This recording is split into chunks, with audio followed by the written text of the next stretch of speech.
Rose, must you always act like I owe you my life? I'm tired of this whole thing between us." The words came out from Sam's mouth so sharp that Rose froze. She had only asked why he ignored her calls all through the week. Her throat became tight. "Owe you, after everything I did for you, that's what you call it? Debt?" Sam hissed and rolled his eyes like a man tired of hearing the same thing. His new wristwatch shined. "I thank you, Rose, I really do. But things have changed. I've changed. Can't you see it?" Tears quickly filled Rose's eyes, tears of a broken woman who just heard the worst news of her life. Her voice shook as she said, "Changed? Is that why you treat me like I don't matter? Like the woman who stood by you in your darkest days is now a load?" He looked at her with the cold face of a stranger, and in that silence, Rose felt her heart breaking slowly. But Rose did not know her life was about to shatter even more in a way she could never imagine.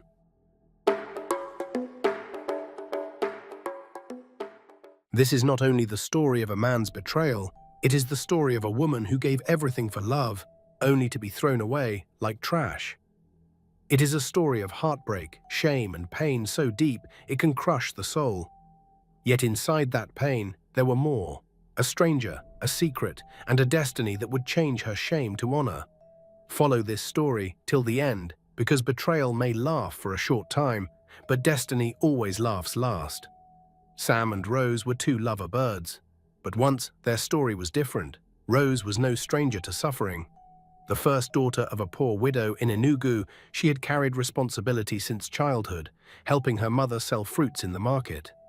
When she met Sam in church, she believed God had finally remembered her.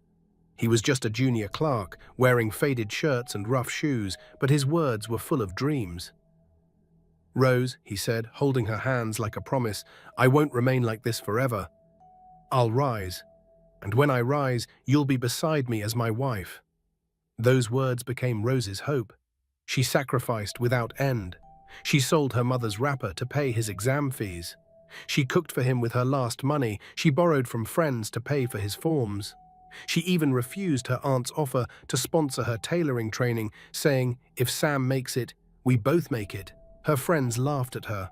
"Rose, you are wasting your youth. Men forget easily." She would only smile. "Not Sam, he's not like that." For a time, she believed she was right. Then it happened. Sam was promoted. His salary tripled.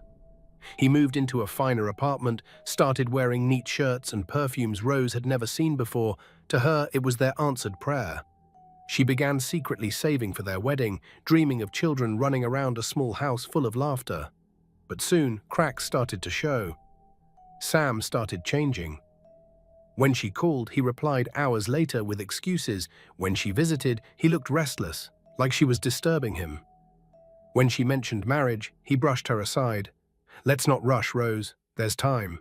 He stopped going to her mother's fruit stall, stopped playing with her siblings. One evening, Rose noticed his expensive perfume and she made a compliment. "Sam, this perfume is really nice. Where did you buy it?" He shifted on his chair uncomfortably.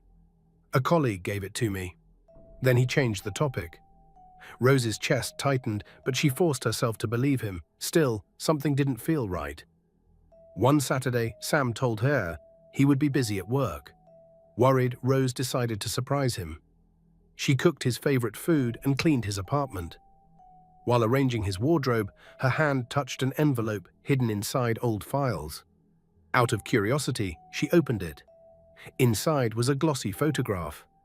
Her heart stopped. It was Sam, wearing a suit, smiling, with his arm around a tall, beautiful woman. The woman wore a shining gown with a diamond ring on her finger. Rose's hands shook badly. At the bottom of the photo was a printed card. Congratulations to Sam and Clara on their engagement. The envelope fell from her hand. She sat on the bed, holding the photo like a knife had pierced her chest. So this was it. This explains everything. The late-night calls, the perfumes, the distance. Sam was not just pulling away, he was engaged. Engaged, and he never said a word. Rose pressed the photo to her chest, and tears poured from her eyes. Memories about the nights she starved, the debts she carried, the dreams she dropped because of him, all came rushing back. Her voice cracked into the empty room. "So, Sam, after everything, this is how you pay me back?" She wept bitterly. Her loud cries filled the apartment. It was now that Rose realized that love could actually kill without blood. Her night became a moment of deep felt pain and hurt. The photograph of Sam and the strange woman burned inside her chest like fire. Each time she closed her eyes, the picture came again. Sam smiling beside another woman celebrating an engagement she knew nothing about. By morning, her eyes were swollen, but her mind was clear. She needed answers, and she must demand for it. She rushed into his apartment holding the photo. "Sam," she shouted the moment he opened the door. He blinked. "Rose, what is this madness?" "Madness?" Her voice shook. She pushed the picture on his chest. "Explain this. Who is she? What is this engagement?" For a moment, Sam froze. Then his lips turned into a proud smile. "So you found it?" Rose's mouth opened wide. "It's true? You're engaged, and you could not even tell me?" Sam adjusted his shirt, calm, like nothing had happened. "Rose, stop behaving like a victim. Life moves on. I can't remain in the same spot forever." Her chest rose and fell fast. "Same spot? You call me that? Sam, I gave you everything. My youth, my money, my pride, and this is how you pay me back." He moved closer and spoke in a sharp voice this time. "Listen, I respect what you did, but respect is not marriage. Clara is the daughter of a wealthy man. With her, my future is sure. Doors will open that your poverty can never open." The words hit Rose harder than a slap. She staggered back, with tears flowing from her eyes, tears of hurt and pain. "So, you are leaving me because I am poor?" She stammered, still not believing that those words came out of Sam's mouth. Sam's silence was the loudest answer. Rose left crying. 2 days later, Rose saw them together. She was in the market when laughter made her turn. There was Sam, walking hand in hand with the woman in the photo.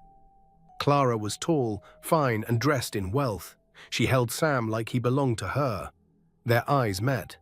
Sam quickly looked away, but Clara smiled with pride. She leaned close and said loudly, "Is this the one you told me about? The girl you were managing before you found me?" Rose's knees almost gave way. People turned to stare, and murmurs filled over the place. Rose's voice cracked. "Sam, after everything?" Clara laughed, her voice cut like blade. "Don't disgrace yourself. Men don't stay in the mud when they can enter a palace, my dear. Take heart." She mocked. Rose felt so humiliated and ashamed. She dropped her basket and ran, tears almost blinding her eyes as mocking voices followed behind. Back home, Mama rushed to her side. "Rose, what happened?" Rose didn't say a word. She entered the house, took the photo and fell on the floor as she handed it to her mother to finally see. Mama gasped. "Jesus, so it's true. After all your sacrifices, he is marrying another woman," Rose cried loudly. "Yes, Mama, he said I am too poor, that I don't fit in his life." Mama's eyes filled with tears, but her tone was strong. "Didn't I warn you? Didn't I say men forget quickly? You gave him everything, and now he has left you empty." Rose covered her face with her hands. The pin in her heart felt too heavy to carry. The days after were worse. The news spread all over the town. Whenever she walked, whispers followed her. "So it's true. That boy left her for a rich girl. After all her sacrifices, she wasted her youth." Nawa'o, women never learn. Even her friends kept their distance. Some pitied her quietly, but others mocked her openly. Rose withdrew into herself, stopped going to the market, and spent her nights shaking from memories of Sam's promises. She felt really heartbroken and even lost the taste of food, and just when she thought it could not get worse, it did. One faithful Sunday, Rose forced herself to attend church, hoping for comfort. But there they were, Sam and Clara, sitting proudly in front, holding hands. The pastor announced their coming wedding, praising Sam for finding favor and calling Clara a blessing from a rich home. The congregation clapped. Each clap landed on Rose's heart like a whip. Her body shook. She walked out crying deeply before the service ended. Her heart broke into pieces.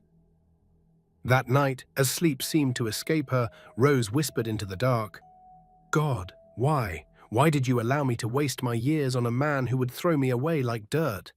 What sin did I commit to deserve this shame? Her tears soaked her pillow until sleep finally came. But little did she know that her story had only just started. Her life became only a shadow of what it used to be.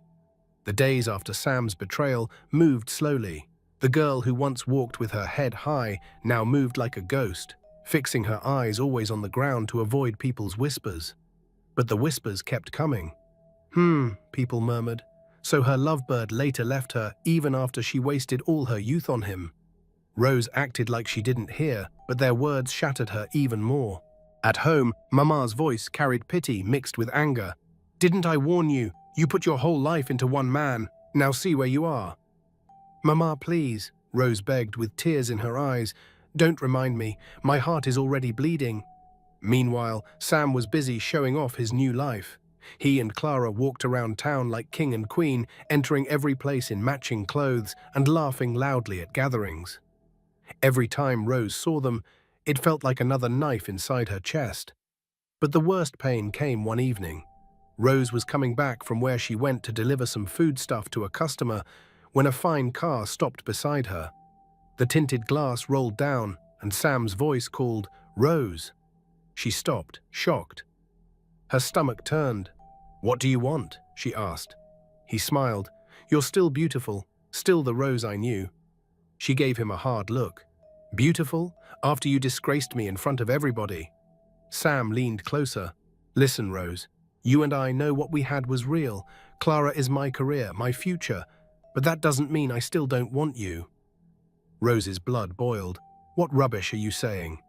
He smiled naughtily, came down from the car and wanted to hold her waist. "You know what I mean, Rose. Play wise. We can still be close. Nobody has to know. I can take care of you." Rose dropped her tray. Her body shook with anger. "You think I'll reduce myself to your side, woman, after everything I did for you? Don't overreact. Life could be easier for you." He said. Rose spat on the ground. "Never. You threw me away in public but want me in secret? Oh, I'm only good for you to have a secret affair with, right? You must be stupid. I'd rather starve than let you touch me again." Sam's smile disappeared. He frowned, entered his car, wound up the glass and drove off, leaving Rose trembling with both pain and pride. That night, Rose cried again, but this time anger mixed with her tears. Her body grew weak. Mama noticed her clothes were becoming worn out and old. And Rose? She had no money, no work, no hope. One afternoon, while coming back from the market, Rose felt dizzy, her eyes blurred and her legs gave way. She fell, her goods scattered into the dust. "Ah, see Rose, Sam's ex. She has fainted."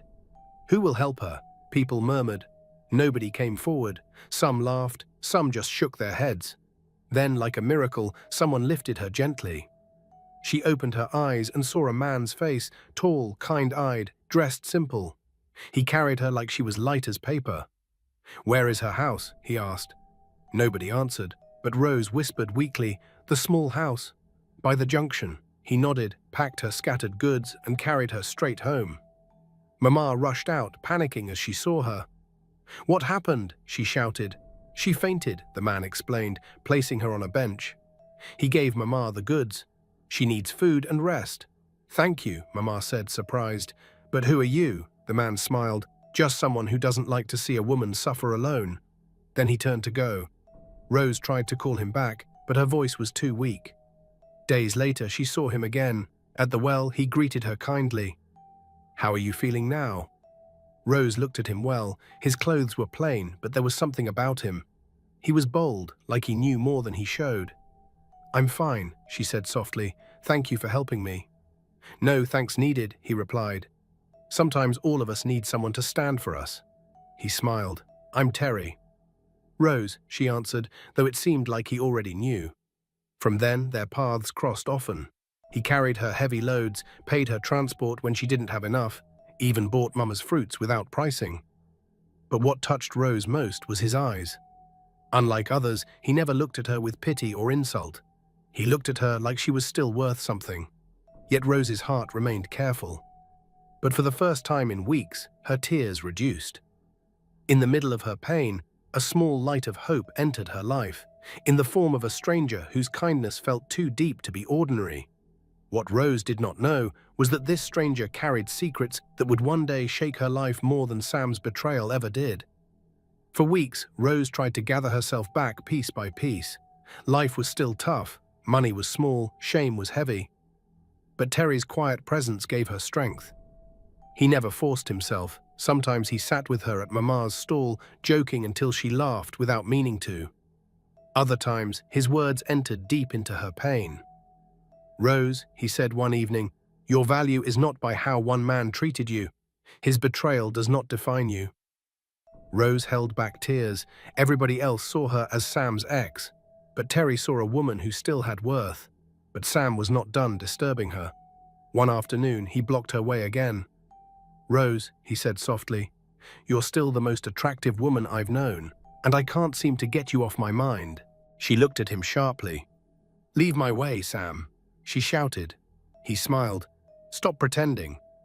You know what we had was real. Yes, I had to get engaged to Clara for my future, but it doesn't change how I feel. We can still—" Before he could finish, Rose's hand landed on his cheek. The slap sounded loud.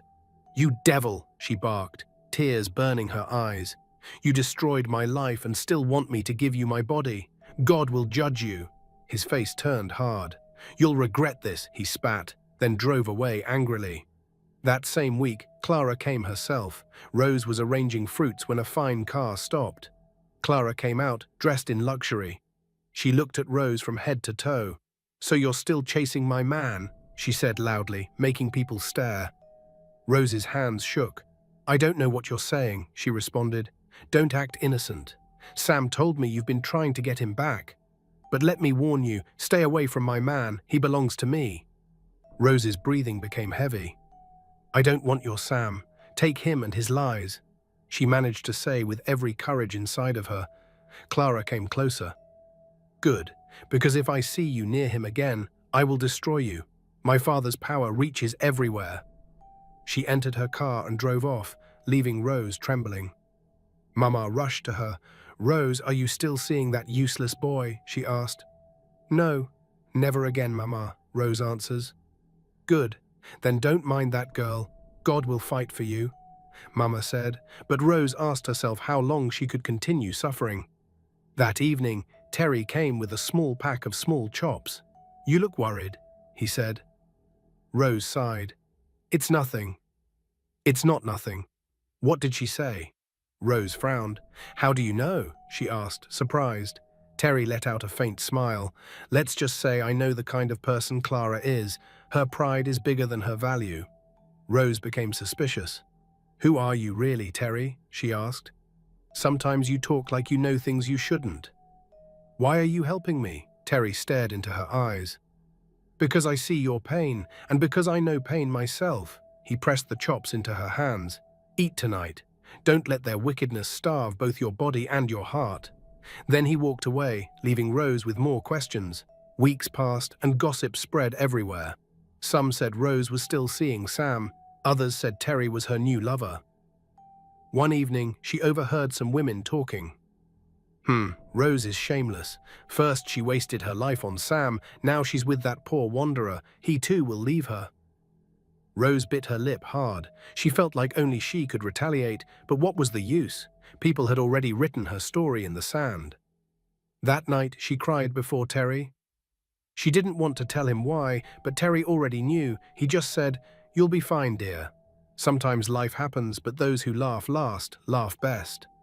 Rose wept on his shoulder, and those words lightened her up a bit. Meanwhile, something started off in Sam and Clara's life, which turned out not so sweet anymore. Inside the house, Clara treated him like a servant. "Don't forget," she mocked, "without me you are nothing. Just a poor clerk." Sam swallowed his pride. He felt bittered, but in public he acted happy, always showing off where Rose could see. What he did not know was that while he was sinking inside Clara's trap, something he never expected was preparing to happen in Rose's life, bigger than he could ever dream. And even though Rose still didn't know yet, destiny was already preparing to turn her story around. The day Rose's life turned around started like any other. She was at the market with her mother, arranging fruits, when she heard shouting. People were rushing toward the junction, murmuring and gossiping. "What happened?" Mama asked one woman passing by. "You didn't hear? Sam's fiancé disgraced him in public," the woman replied quickly. Rose's heart raced. Even though she didn't plan to, her legs carried her toward the crowd. At the middle of the noise stood Sam. His shirt was half tucked, his face white with shame. Clara stood tall over him, her voice was sharp like a knife. "You think I didn't know?" she shouted, waving papers in the air. "You've been stealing money from my father's company, using his name to do dirty business. You useless man." Gasps came from the people around.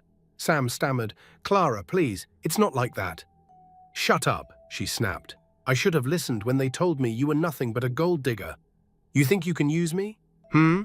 Get out of my face before I call the police." She removed the engagement ring and threw it at him. It rolled in the dust, showing his disgrace. The crowd started murmuring. Some laughed, some shook their heads. Sam bent to pick the ring, but his hands shook so much it fell again. His world was falling apart, and everyone was witnessing his disgrace. Rose stood still, her heart was filled with both pain and a little satisfaction. The same man that mocked her for being poor was now being mocked for being a thief. But the story was not over. Because at the edge of the crowd stood Terry. He walked forward calmly, and the noise reduced immediately. "Clara," he called out in a calm voice, "I warned you long ago that betrayal always comes back. But you never listened." Clara turned, shocked to see who was speaking. "Terry, you?" Sam also looked up, confused. "Who are you to talk here?" he said proudly. Terry's eyes turned to him, hot like fire. "I am the man you should have feared, boy. The man whose life you almost destroyed years ago, and now the man who has the power to end you." The crowd started whispering. Rose's heart raced. What was Terry saying? She wondered, confused. Terry turned, and when his eyes met Rose's, they became soft.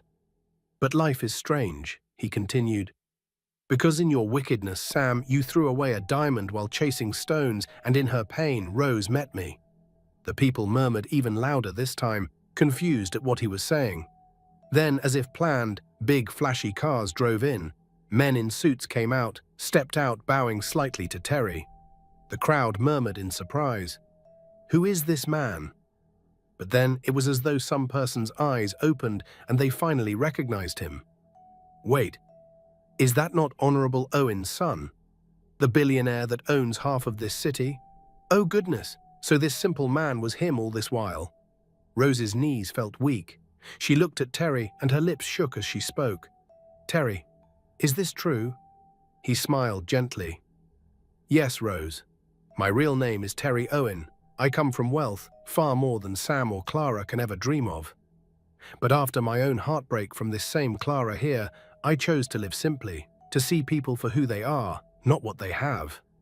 He moved closer, holding Rose's shaking hands. "And in you, I found what money cannot buy. I found loyalty, strength, and a heart that stayed pure even when the world broke it." Tears fell from Rose's eyes, but for once they were tears of relief. Sam staggered back and spoke in a shaky voice. "No, Rose, you're both in love." Terry turned to him. His tone was calm but sharp. "Yes, the same Rose you mocked, insulted, and rejected, the same woman you said was not on your level. Today she is far above you, and you can never humiliate her again." The crowd burst into cheers, while some mocked and laughed at Sam's shame. Sam dropped to his knees, seeing that he had lost woefully, his pride broken. "Rose, forgive me, please. I was blind. Just give me one more chance," he begged. Rose looked at him. Her voice was strong and full of dignity. "No, Sam. When I gave you everything, you treated me like dirt. Now that I have found my value, you crawl back? No. This is your harvest. Eat it." She turned back to Terry, and he gave her a warm hug. One you'd say, "I'll always be by your side." And from that moment, Rose walked into her community, no longer the broken girl people pitied, but a woman of dignity and honor. Neighbors who once mocked her now stared in shock. Mama cried tears of joy, thanking God for finally remembering them. And Sam, he became what he always feared, a lesson to others. A man who threw away true love for greed and ended up with nothing. Dear friends, this story reminds us that life is never straight. It bends with lies, betrayal, heartbreak, and sudden twists. Life will always test us, but those who stand strong in the storm will rise at the right time. Rose gave her all to someone who despised her, yet in her lowest moment, she was lifted. If this story touched you, don't just keep it to yourself. Share it with your friends and family so they too can learn from Rose's journey of betrayal, survival, and victory. And subscribe to Roots of the African Tales for more heartwarming stories.